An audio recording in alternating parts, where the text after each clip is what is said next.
started and I'll share my screen. My name is Melinda Meshad. I'm a licensed clinical social worker. I have many years of working in the field, working with a lot of high-risk populations. When I left a few years ago, I had been doing a lot of trauma research and conferences, and I just realized what I was seeing in the field, you know, or what was going on in a lot of the ivory tower and a lot of the brain research and trauma-informed care wasn't really um, connecting to the way we were kind of doing business, us boots on the ground folks in child welfare and, probation, all these places. And so I wrote this, I spent about a year writing this curriculum in trauma-informed care on what trauma does to the brain and the body, and then how does that connect with the way we engage one another? Because that's, really kind of where the magic is. And so I do that with trauma-informed consulting. I have a small private practice. And today I'm going to talk about promoting a healthy community through trauma-informed leadership. So I know it's kind of some people, there's a lot of that word trauma-informed being thrown around. And so hopefully we'll get a little better idea, but also how leadership can utilize this to bring a healthier community. This is my contact information, but we'll quickly move forward. So obviously if we were going to talk about what's a healthy community, people would be talking about all kinds of stuff: affordable housing, livable wages, affordable medical care, clean water. I mean, it could go on and on. But what I'm going to talk about today is how we do that conversation about all these specific things. So the way we do the conversation can bring about healing, or the way we do that conversation can actually bring less healing, or can cause actually some damage. So how do we talk about all the issues in our communities? Well, I would say that when it comes to leadership, the way for it is through trauma-informed leadership. First, I'm going to quickly define trauma, because trauma is one of those words too that's kind of getting thrown around. And what does that mean? And I'm glad that it's being broadened. I know, like, Oprah just came out with a book about a month ago with one of my favorite researchers, Bruce Perry, talking about childhood adverse experiences. And so people who have a big voice are getting some of the word out about these different forms of trauma, and just really how trauma symptoms really are the result of many things that, like I said, pretty much all of us experience, and it's a spectrum. So when I use the word trauma, it's broadly defined as having lived through an event or ongoing situations that are perceived as threatening. So basically unsafe situations. And we can even talk about the pandemic, resulting in having a negative impact on our mental, emotional, physical well-being. So when I'm talking about trauma, I talk about it in a very broad word, and it can actually start just by the way in infancy. The way your caregiver takes care of you can bring out either trauma symptoms or healthier symptoms, seeing the world as a safe place or an unsafe place. So trauma, at these adverse childhood experiences. So, living in chronic stress all the time with the stress hormones, these things cause trauma symptoms. And I'd say we're seeing that in a community way too, in our society, a lot of these symptoms. So how can leadership help bring healing to our community? Well, quickly, so what happens to us? I'm just going to go real quick. When we experience trauma or these adverse experiences, it creates a state within us that's focused on survival. And a lot of you guys have heard about fight or flight. And we can get so that we're living in kind of a mobilization state or in fight or flight. And it impacts our bodies, our brain, changes the way we see the world. We see often, what results is we see the world as a dangerous place. We don't trust other people. We can become very controlling. We, often it's predatory. We see the world as predatory, the us versus them mentality. You see a lot of, it changes our behavior, the way we engage others. Again, we often see, if you've been living under a lot of stress and you've had a lot of trauma and you're living with what we call a trauma lens, the world tends to be unsafe, predatory. It's hard for you to have healthy relationships. There's a lot of often emotional dysregulation. We're seeing that even on, in a kind of a mass level.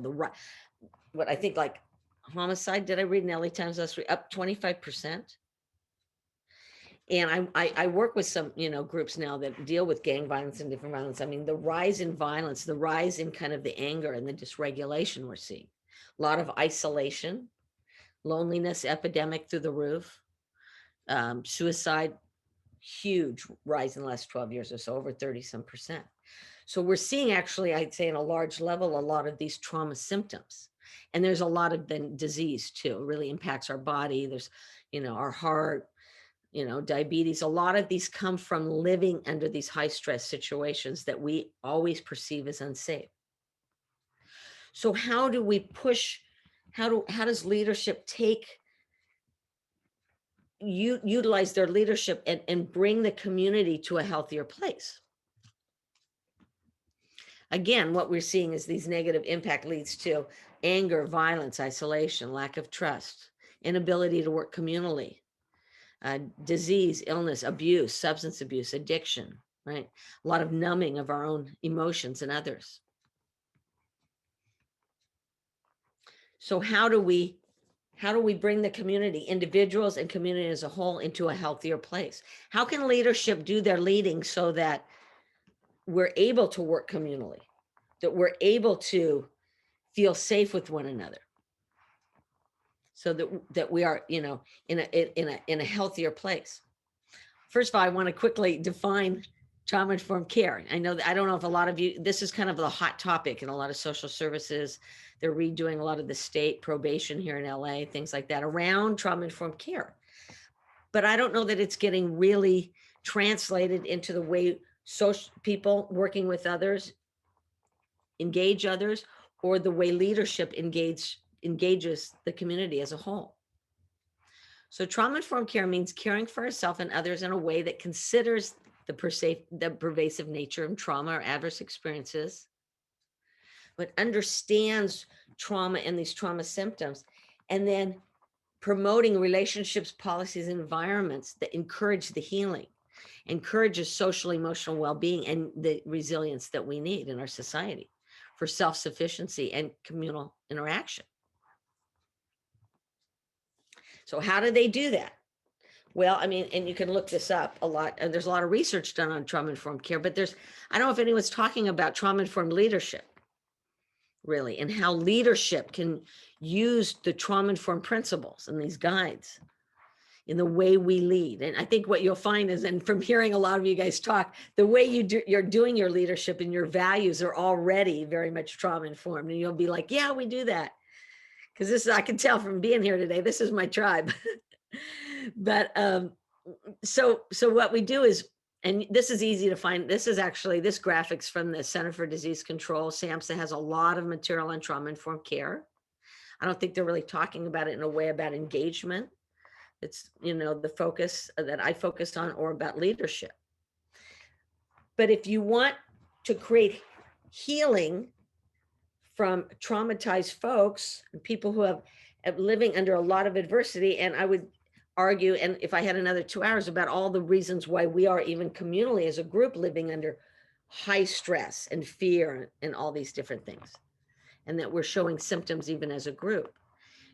What you want to do is you want to utilize these core principles individually, but also as a leadership with the group. You want to provide safety, because trauma symptoms lead people to be in fight or flight, in mobilization. We're living through fear. You want to be trustworthy, transparent. You want to be safe, leader? How about our leaderships in our communities, right? You want to be safe, be trustworthy and transparent, right? I mean, we all have a million stories about a lack of transparency in our leadership and what it does to people. In fact, it creates, I would say, more of a fear, right? It's exacerbating the problem. So, how can leaders be safe? Well, one thing they can do is they can be trustworthy and transparent. The third one, which is not always on them, that they've added, is peer support. So often, my husband runs the National Veterans Foundation, and he has a crisis line for vets across the nation.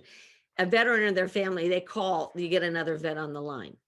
Immediately, they feel safe. There's a built rapport. They can trust, they can jump like 3 steps ahead and get into what the crisis is about because of the peer support.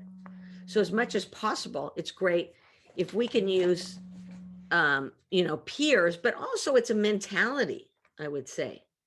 When I was working in child welfare for some years, I would go into many places that looked so different, and so we want to be a peer as much as possible. They're sitting on the floor, I'm sitting on the floor. It doesn't matter. So, at the same time, we're all humans. And I think we can take that concept of peer, and leadership can take that. And it's that egalitarian, which leads to the collaborative and collaboration and mutuality.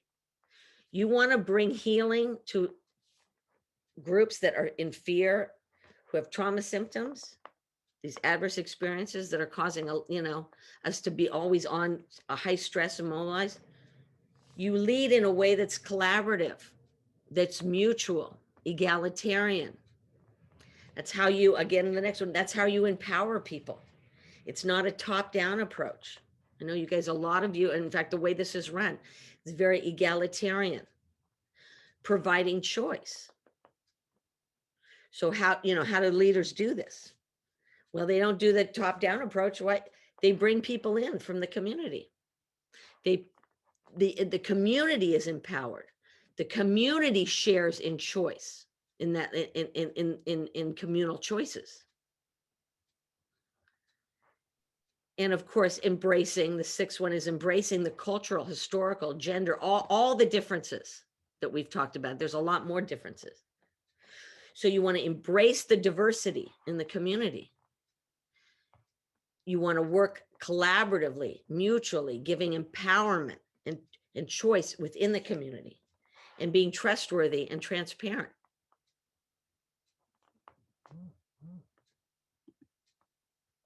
So again, we want to, what people are, and I think we experience this in the community, and what the trauma symptoms do, and adverse and high stress, just living constantly with stress hormones and, pressure, feeling unsafe, brings a sense of fearfulness. It brings a sense of, and we see this, and I see this a lot, people feeling hopeless, not worthy, helpless, not feeling like they have a place in their community, lacking a sense of belonging. All this stuff actually is how we internalize these adverse experiences, and this is kind of what it looks like. And we look through what we call a trauma lens, which is that the world isn't a safe place. Each man for himself, very much the survival kind of fight or flight. And like I said, a whole different discussion is what it does to individuals, but how we're seeing this in our communities. And a lot of inflexibilities, which looks like emotional, like dysregulation, outburst, shutdown, not flexible, not being able to kind of roll with the punches of life. Like she was talking earlier about, life happens. What we want to do is we want to bring the community over to that star, is what I coined a star for wellness. And I use that in a lot of my trainings, but from fear to safety and feeling secure about who we are, and to a safe place, which is a whole, your body changes. Everything about your body changes when you're safe. So when you're not coming from a place fear and trauma and fight or flight, you're safe. You're feeling like you can be talented, and that you can express who you are. You can, hey, I'll join in. I'll give my opinion. Yeah, I can be part of that. Instead of the worthlessness and the backing away from being part of the community. The trauma-informed lens sees everything through, everyone's out to get me. The world is a predatory place. And I think we're all hearing a lot of that, and it's causing a lot of this polarization too. And what we want to bring is the community over to be able to be aware of what's actually going on, so we're not filtering all the time through this kind of mobilized state that we're in. And that leads to being more resilient too, and being able to kind of like, okay, it didn't happen this year, let's keep working on it. Let's keep going forward, the resilience. And this place of a place of wellness where you feel safe, and a lot of the research calls it like the social engagement mode as opposed to like fight or flight or freeze. This is where creativity lies. This is where real connection lies. This is where being open lies. So, so this is where we want to be as a community as much as possible. I know there'll be times of crisis where our bodies are meant to go, and being well means we can go into fight or flight when it's not safe, right? We don't want to be walking down some dangerous place and la la la. No, our bodies are meant to go into different places, but people get stuck there. And so we want leadership to also lead in a way that brings us to this way, to being a star community. Again, I'm going to say it real quick again. We want leadership to promote not being disempowered, but empowered. All of us as a community, not just that small group that have all the control and power and resources. We know they're empowered. We want us all to be empowered. To go from not feeling hopeless or helpless or shameful or worthless to being confident and understanding our role in the community as being worthwhile. And not seeing the world as always predatory. But we want leadership to lead in a way that helps us all feel that the world will meet our needs as a community. And not the survival mode, but where we can, and which leads to a lot of inflexibility and anger and just, a lot of this dysregulation, to being flexible and resilient. So how does leadership do that? So how it does it is by utilizing these very evidence-based, guidelines. So trauma-informed leadership values the health and the empowerment of those they lead. What a concept, right? So this is what a lot of you guys are talking about, how you lead in your agencies. I mean, I'm hearing this.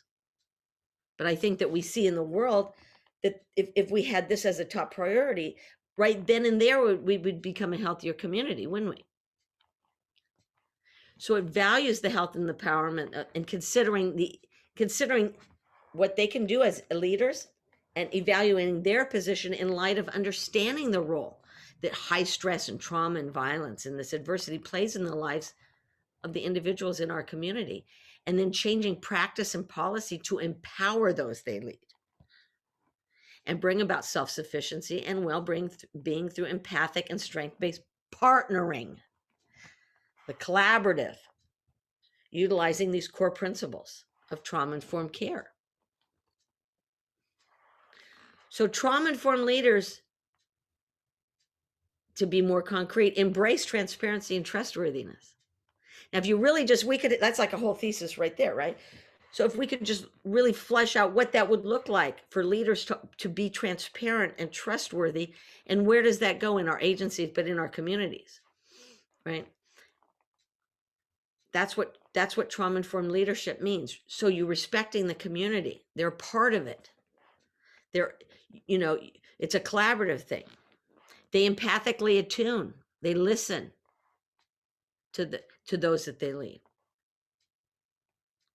They recognize and embrace diversity. So they see and they embrace the community, not just the majority either, but all the different array of people. And so they recognize that.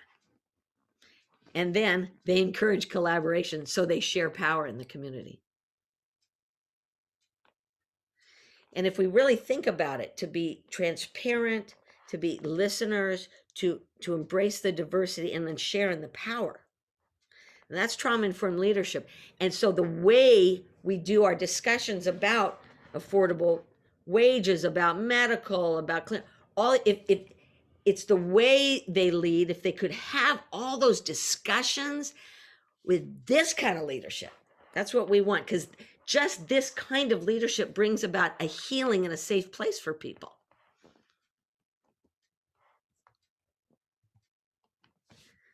So let's just kind of look at the shift real quick here, the paradigm shift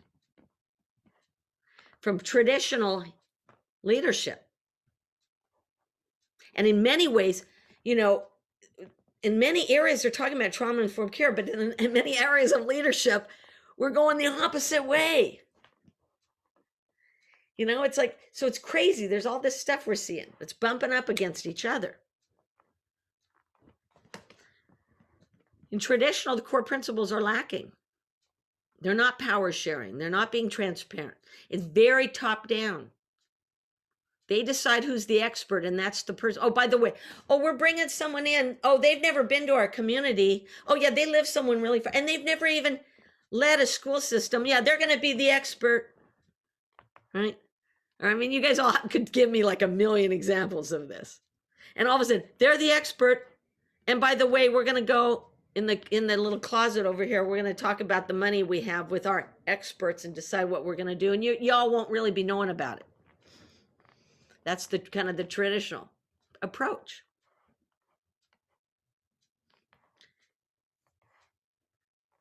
They hold the power. The decisions are top down. They become very problem oriented, and they see that's the person, like we're talking about changing labels. That's the schizophrenic, or that's a lot of very problem oriented, as opposed to, it looks like we have this community of people and we've got some resources that we need to move over to this area. Strength-based, strength-oriented. And traditional is often often the majority, and those with power and resources tend to be embraced. Those without aren't. They're not embracing the diversity of the community. They're embracing some of those with power, those certain groups. In trauma-informed leadership, it's really the opposite. We want to embrace these core principles. We want to share community. It's our community. We're the experts in this community. When I do therapy, my client's the expert in their life, not me. As trauma-informed leaders, the community is the experts in the community. And it's more egalitarian. We share in the power and the expertise, decisions, collaborative. There's many ways to bring groups on and to create decisions being collaborative. There's many ways to do that. Being strength-based and whole community approach, not just bandaging, really embracing the whole community, and where diversity is represented. So that's what trauma-informed leadership looks like. And what I'm arguing is that the way we talk about the issues in our community should be, this is the way forward, is through trauma-informed leadership, embracing those core principles so that we can tackle the barriers that we have in a very trauma-informed way, in a way that's collaborative, in a way that it's more egalitarian, more mutuality, where we share in the power and where we really embrace, all of our diversity. So that's kind of, I did it. Yes, you did. Yes, you did. Yeah. Thank you so much.